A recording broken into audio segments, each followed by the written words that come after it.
അങ്ങനെ നീണ്ട ഒരു ഗുരുവായൂർ യാത്രയ്ക്ക് ശേഷം ഞങ്ങൾ നേരെ പോയത് നാലുമണിക്കാറ്റ് എന്നുള്ളൊരു ലൊക്കേഷനിലോട്ടാണ് കേട്ടോ. ചേച്ചി റീലിൽ കണ്ടുപിടിച്ച സ്ഥലമാണ്. പക്ഷെ ഗൂഗിൾ മാപ്പ് ഞങ്ങൾക്ക് കാണിച്ചു തന്ന വഴി കുറച്ച് സീനായിരുന്നു. ഞങ്ങൾ വേറെ വഴിയിൽ കൂടെ സേഫായിട്ട് എന്തായാലും നാലുമണിക്കാറ്റ് എന്ന ലൊക്കേഷനിൽ എത്തിപ്പെട്ടു. അടിപൊളിയായിരുന്നു അവിടുത്തെ അറ്റ്മോസ്ഫിയറൊക്കെ. മെയിനായിട്ട് ബോട്ടിംഗ് ആണ് അവിടെ ഉണ്ടായിരുന്നത്. ഞങ്ങൾ ബോട്ടിംഗ് തന്നെ ചൂസ് ചെയ്തു കേട്ടോ. ബോട്ടിങ്ങിൽ കുറേ നേരം ഇങ്ങനെ ചവിട്ടി കാലൊക്കെ നല്ല രീതിക്ക് വേദനിക്കാൻ തുടങ്ങിയിട്ടുണ്ടായിരുന്നു.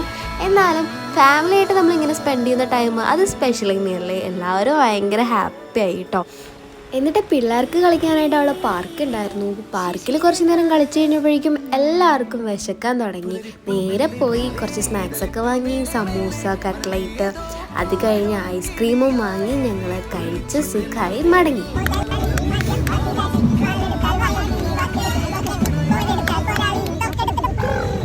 ക്രിസ്മസിൻ്റെ തലേദിവസം തിരിച്ചു പോകുമ്പോൾ നല്ല ബ്ലോക്ക് ഉണ്ടായിരുന്നു. അപ്പോൾ അത്രേ ഉള്ളൂ. Thank you.